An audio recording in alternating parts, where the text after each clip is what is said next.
Funding for student groups is in jeopardy. This month, Ford's government announced changes that would allow students to opt out of some student union fees. The fees fund student groups and clubs on campus, like Students for Mental Awareness, Support and Health, musicians at Ryerson, and the Caribbean Students Association. A lot of those fees actually go towards services that help the students.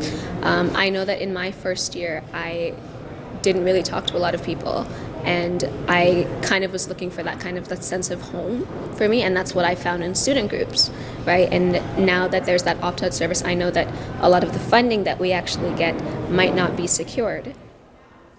These funding changes come at a bad time. The Ryerson Students Union is under fire for its credit card purchases.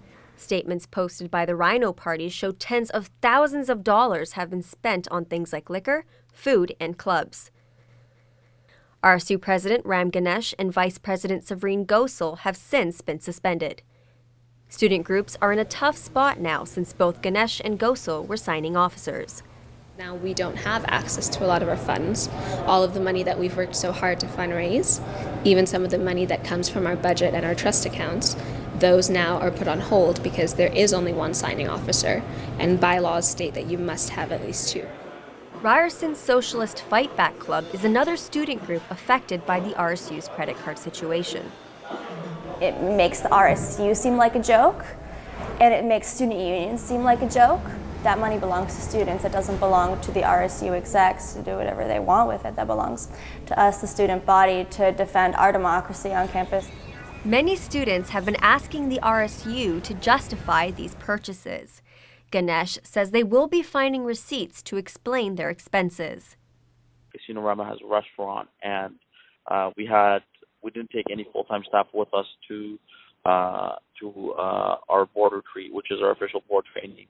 And the staff had to eat somewhere, so they found the nearest restaurant and they traveled there. But again, I really don't want to get into the details of each and every one of these. There will be full explanation provided for almost every expense that we've made. It's our duty to do so, and we will do it.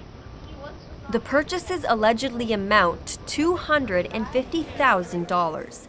Smith says these funds could have been better used.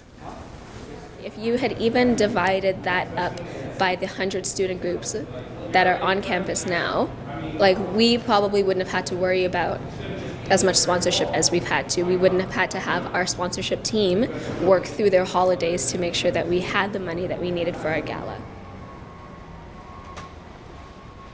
The future of funding for student groups remains unknown, but the RSU executive team has until tomorrow to provide a full explanation of all expenses. Jasmine Bala, RyersonianTV.